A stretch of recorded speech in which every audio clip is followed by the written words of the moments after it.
Good morning, everyone. Welcome back to News in Motion. It is the start of the week. It is Monday, May 8th, 2023. We want to say thank you for tuning in live here with us at 7:25 a.m., whether you're tuning in through YouTube, Facebook, LinkedIn. Shout out to also the audio and podcast listeners for turning your dials to Hot 97 News in Motion. We have a special edition of News in Motion today. So instead of Miss Gail Dudley, we have Devontae Goins from Unbossed filling in for her this morning. So we will be listening in for some special reports from Devontae shortly. And also, we have Game Over with Kenny as he continues to talk about the NBA playoffs, y'all. It is heating up. I still feel like it's going to be the Warriors and the Lakers. You know, we may see that matchup again, or we may see the Lakers and the Heat. I don't know. It's getting interesting as I see y'all coming up in the room. Some of y'all are really filling in on YouTube. Be sure to like, comment, share this with a few friends, and y'all know what we do here. Let's go get this news in motion.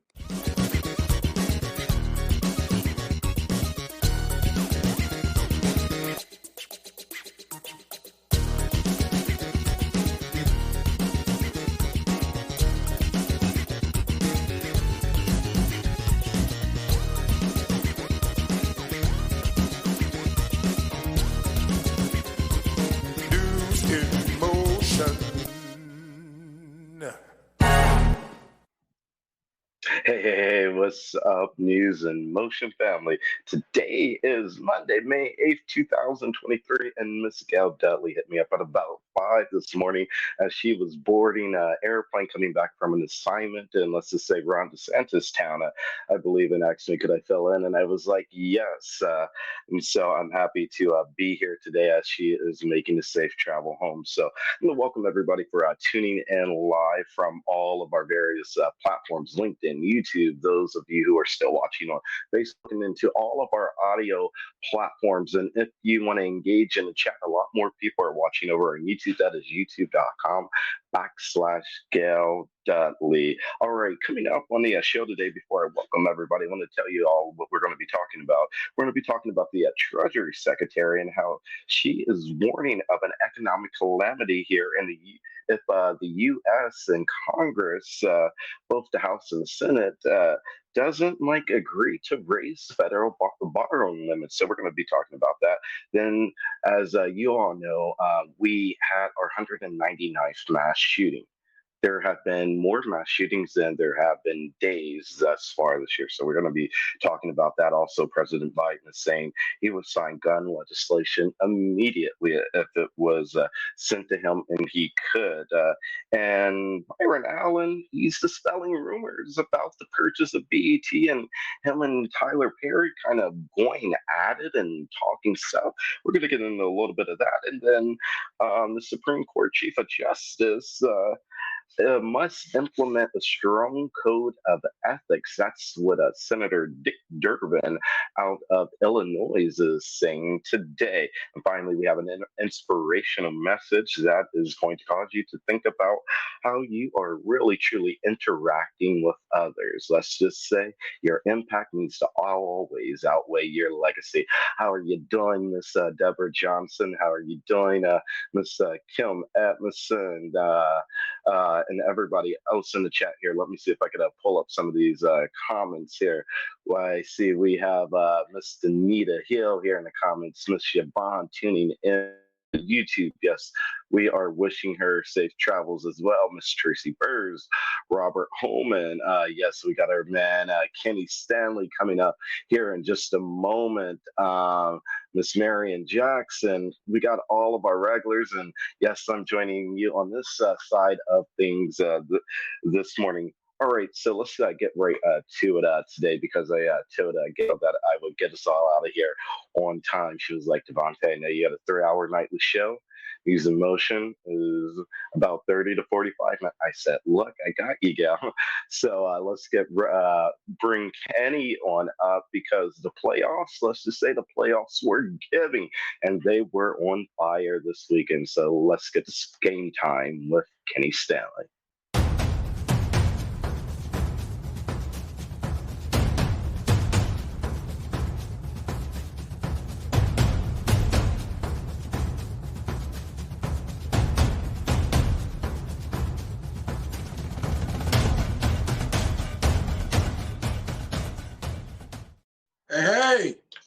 Hey, welcome to Game Over. We, I don't know if you're covering this, but I caught a little bit of that Boston game on Friday during Cinco de Mayo. That was very interesting. Boston was leading by like 20 points the entire game, and then we had the Lakers on Saturday. It seemed like like I said, it was like very given a Oh, lot it's on going fire. on. Oh, it's on fire. The NBA is, like you said, is giving right now. Yeah, the late hey, these games are on fire. I'm enjoying every last bit of it. I'm just not staying up late no more. I, I gotta go to bed. I'm too All right, old to stay up late. all right, you take it away, Kenny. All right. News and Motion family, what's happening? I was back to see y'all again. Hey, Saturday, I told you it was gonna be hot, and boy, was it hot Saturday. It was hot yesterday, as Devontae said. The NBA is giving right now, and it's giving everything we want. These games are on fire, and yesterday it didn't let us down. My 76ers, boy, like my uncle said, they survived on a prayer yesterday because they had a big lead, and all of a sudden Boston lost their mind in the fourth quarter and came back and tied this game up. We go into overtime. But my 76ers escaped with a 116-115 win. The game should have never went to overtime. Philly should have wrapped it up, but they went to sleep in the fourth quarter. And Marcus Smart could have ended it in regulation, but his shot came up short. So we go to overtime. Marcus Smart had a chance to redeem himself. He made the shot, but replay showed that he still had the ball in his hand when the buzzer went off. So that's what happened. James Harden led the 76ers with 42 points, 8 rebounds, and 9 assists. And Joel Embiid chipped in 34 points and 13 rebounds. In the nightcap, boy, that was a good game last night. That was a good game. The Suns, they tied up the series at 2 games apiece with a 129 to 124 win over the Nuggets. Devin Booker and Kevin Durant both dropped 36 points last night, and they needed every last bit of those 36 points apiece because Nikola Jokic, we call him the Joker. He dropped 53 points last night and grabbed 13 rebounds. Dished out 11 assists last night, and man, he was on fire. But I knew the game had turned on his head in the second quarter. I knew home cooking was in because Joker got a technical foul because he kind of pushed the owner down trying to get the ball out of bounds. And I'm like, oh my gosh, they called a tech on that. Well, that's what happened. And I knew the game was going to turn on in right there. Tonight's game, they should be on fire too, and I can't wait to see. This first game I'm going to be up for. I'm going to be up and watch this first game. We got the New York Knicks. They in the ATL. They in Miami, down on South Beach, taking on the Miami Heat. They're going to try to tie this series up at 2 games apiece. I don't know. Jimmy Buckets is playing his heart out. Hey, that's just what he does. That's just what he does. And then in the nightcap, I might catch the first quarter. Like I said, I'm getting too old to be staying up. Sleep calls my name somewhere around 10:30. I can't stay up late no more. But the Warriors are going to try to tie that series up at 2 games apiece as they take on the Los Angeles Lakers.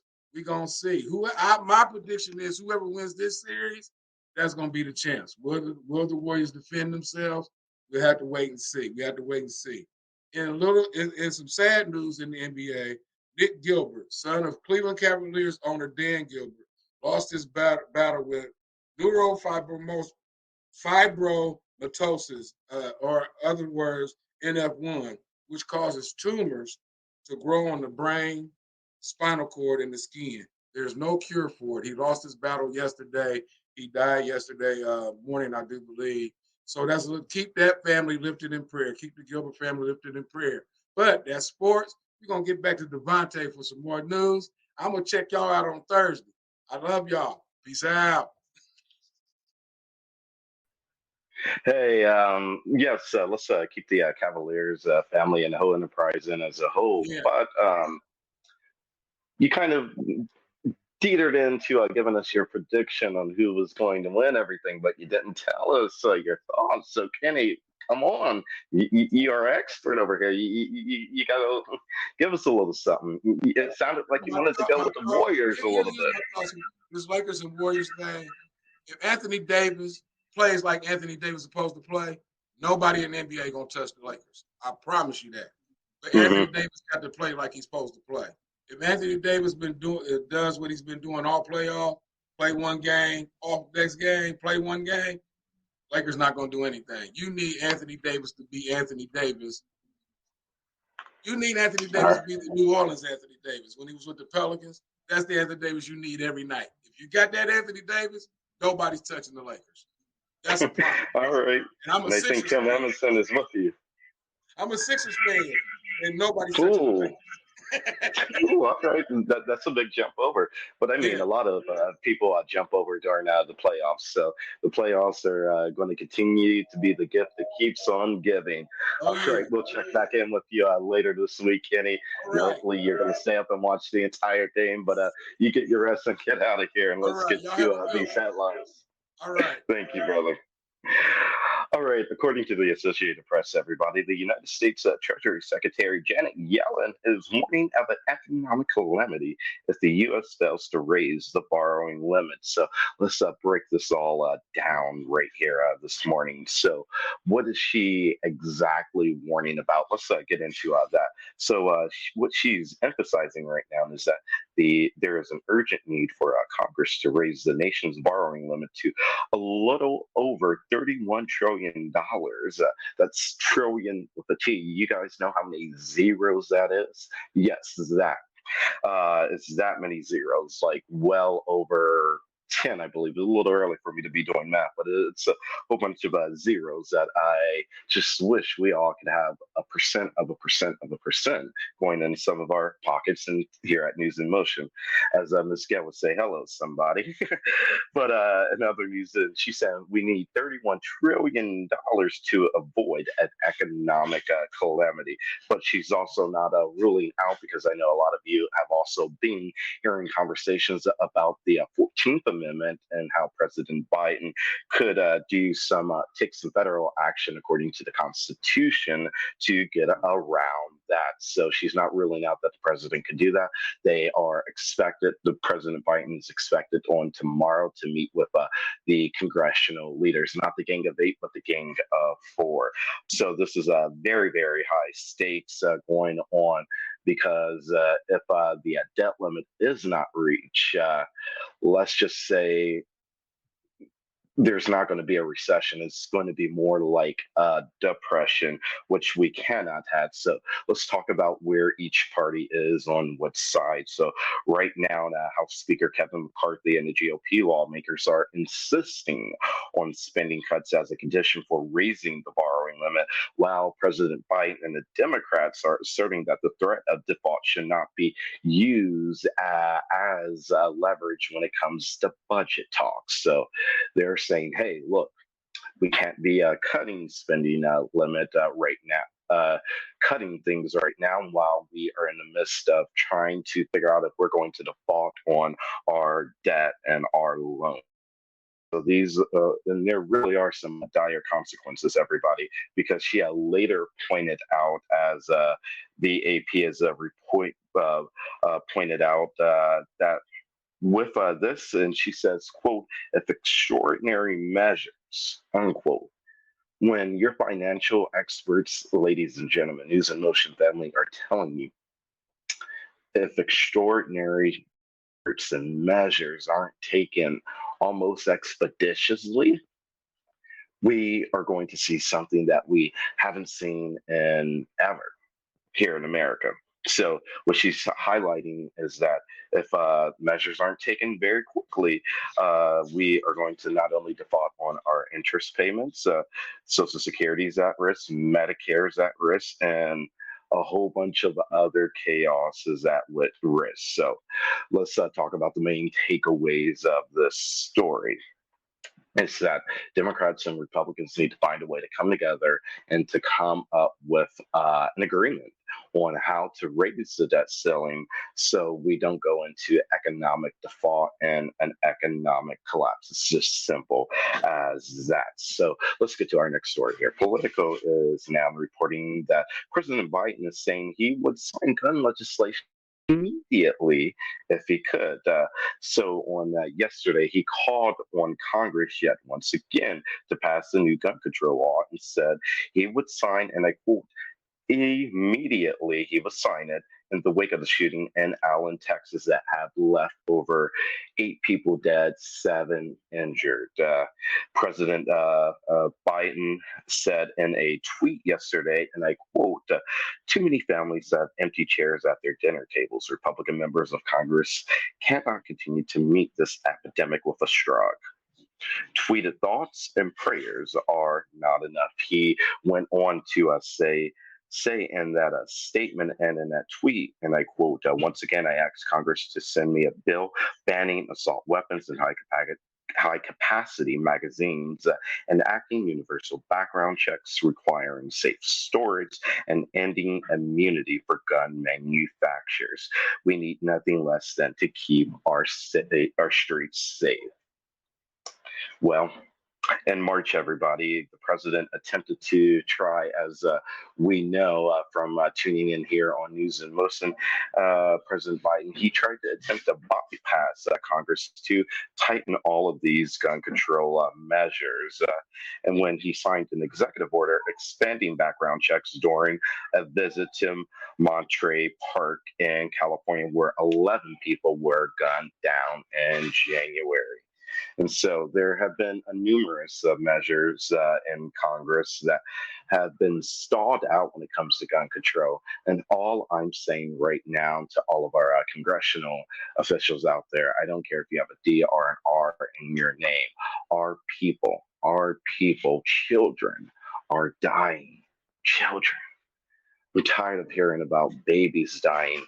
Here where I'm standing right now in Columbus, Ohio, we had 2 mass shootings over the weekend. 2 here in Columbus. It's sad. So I'm just saying, hey, you got to get together, figure out how you can work together to get some type of gun reform passed. It's not that people are trying to, that the Democrats are trying to take away your Second Amendment rights, because that's not what they're trying to do. But you don't need a magazine that holds 30 bullets. You simply don't. Because when are you ever going to use a high capacity rifle like that? When is there ever going to be a need for that? I'm just saying. All right, let's get to our next story here, which has a lot to do with President Biden and him saying he could sign his statement if he wanted to.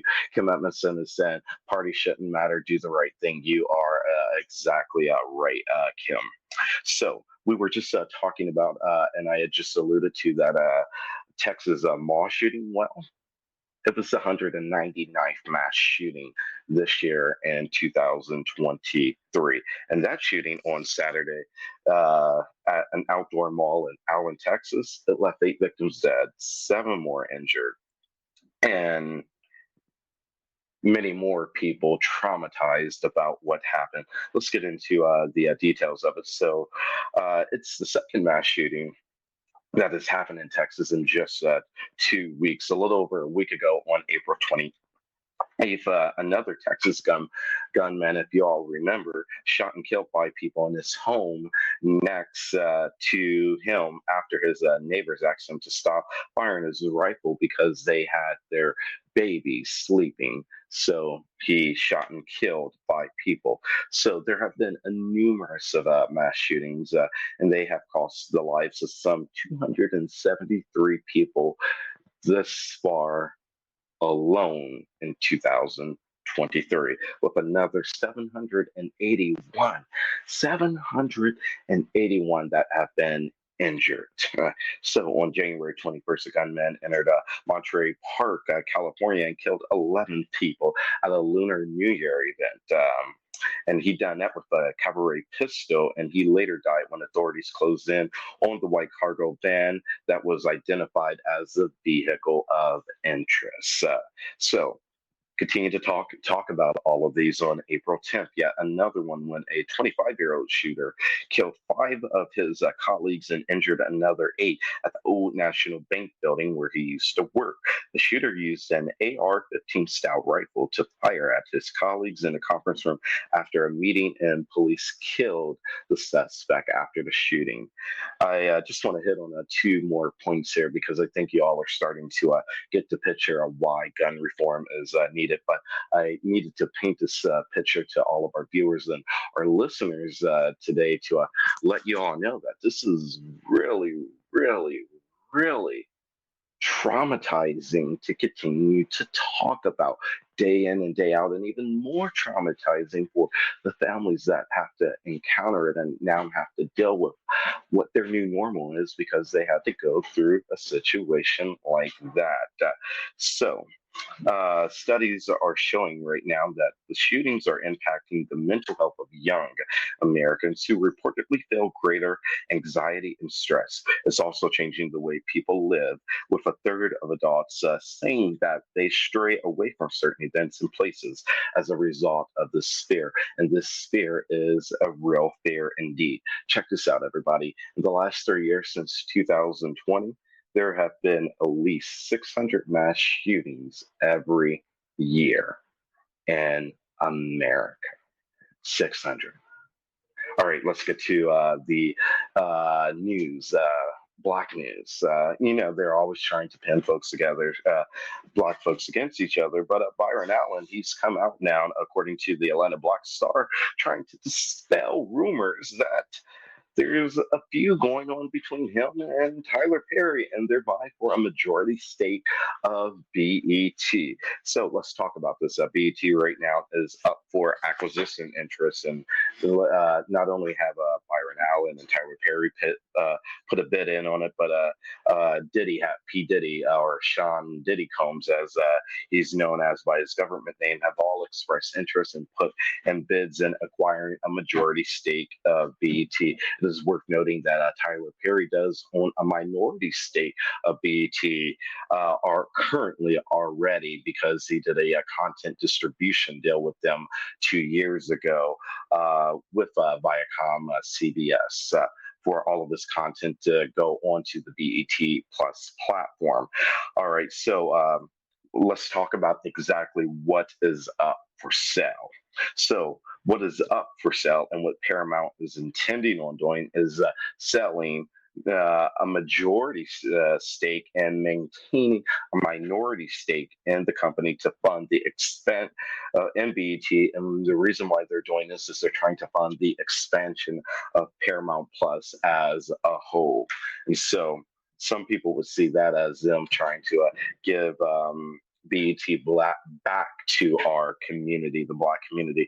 Let's talk about this outlook that Allen has come out with saying, quote, may the best man win. He adapted this collaborative approach, stating that if Tyler Perry wins the bid, it's great, and if he wins, it's great too. He emphasized unity instead of competition between potential buyers. This is what it's all about, everybody. News and Motion family, is whether one billionaire gets it or another billionaire gets it. It's coming back home to our community being Black owned for us and by us. I understand why former owner and founder of BET, Bob Johnson, sold BET back in the day, because when he sold it, he created more Black millionaires than anybody ever has at one time through the sale of BET to Viacom CBS at the time. So I understand why he done it, but now it's good that we could bring BET back home, or that we have the opportunity to do it. Let's just say that. So Byron Allen, if you don't know who he is, he has a big media empire as well. Byron Allen is the CEO and chairman of the Allen Media Group and Entertainment Studios, and he's known for doing some successful real estate investments, and also known for back in the day being one of the kings of comedy. Diddy. That's how he got his start. We all know who Tyler Perry is. So Tyler Perry has assumed a big fortune through all of his plays. We've all gone to see him, know him, love him. From Medea Goes to Jail to Diary of a Mad Black Woman. That can go on and on. Medea's Big Happy Family, talking about all of his plays and why we like each one of them. And the recently new creation of Tyler Perry Studios. Check this out. Tyler Perry has a personal net worth of over $1 billion.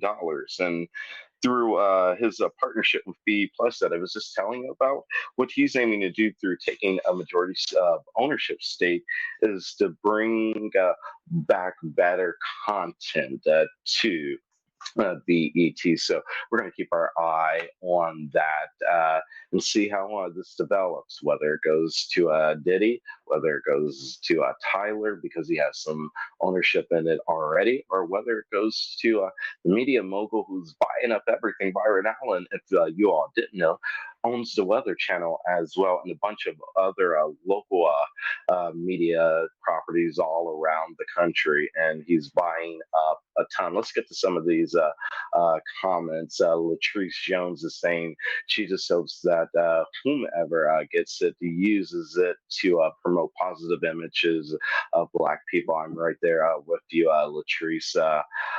Kim Emerson is saying hashtag Black work. Yes, hashtag Black work. Let's get to the inspirational message of the day. Can't wait till we all can get along and partner up, Miss Shirley is saying.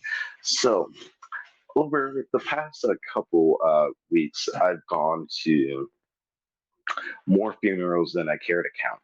Sadly, too sadly, it kind of reminded me of 2020 and not going to funerals in person, but going to virtual funerals. And at one point in 2020, I was going to a virtual funeral. It felt like almost every day in some sense. And so my mind over this past week had I went to work and I began to think about why people gather at homegoing celebrations and why we grieve in the way we do for one person or another. And what God reminded me of, everybody, is that your impact needs to outweigh your legacy. When we go to a homegoing celebration, the reason it's called a homegoing celebration and not a funeral is because we're there to celebrate the impact that that person and that individual has had on our lives. Let me break it down to you and tell this a really quick story. I'm going to tell it in the Devontae hip hop way right now, and not the way it's told in the biblical sense, because we all know love the story. But let me tell it in this new way. So Lazarus, we all know the story of Lazarus. So Mary hits Jesus up one day saying, Jesus, we need you to get here. Our brother Lazarus is sick and dying. And so Jesus is like, all right, me and my homeboys, my 12 disciples that rode with me everywhere, are on our way. We're on our way. As we know, Jesus gets there a few days later because he had to walk through the 100-acre woods and things like that. When he arrives on the scene, everybody, Mary and everybody, they're like, Jesus, you're late. He's passed on and went on. And Jesus looked at them as to say, you can't offer, and he didn't do this, everybody. He looked at them to say, you can't offer me no Kool-Aid, no nothing, no water. I just walked all these miles over here. It took me 3 days because I didn't have a Learjet. My camel wasn't giving. It wasn't going fast enough. And I can't have no water first. He's like, the reason why you called me, and I simply could have sent one of my disciples, but the reason why you called me is because of my impact. Because his disciples clearly could have raised up Lazarus, but they called Jesus because they knew the impact that he has once he walks onto the scene. Let me put it to you in another way, ladies and gentlemen, brothers and sisters. So let's talk. Let's look at it this way. The reason why we still talk about Dr. King the way we do, the reason why we talked and still are, and it's very fresh in our hearts, our now ancestor, once icon Harry Belafonte, name people like that is because of the impacts that they've had on our society and our lives. We aren't talking and remembering their legacy. We're talking and remembering their impacts that they've had on our lives and on us as individuals. And that's what I want all of you to remember and to take away from this as you go forth into your day, is that your impact must outweigh your legacy. Your impact must outweigh your legacy.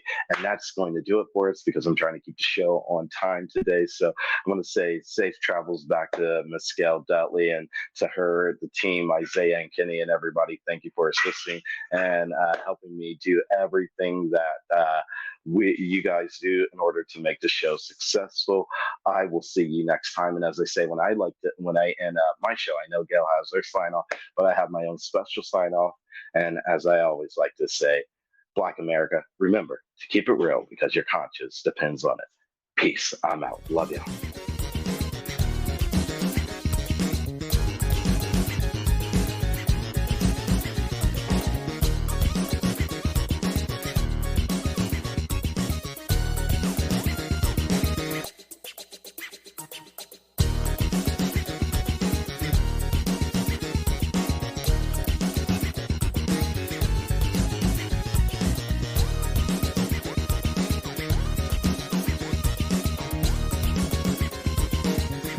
In motion.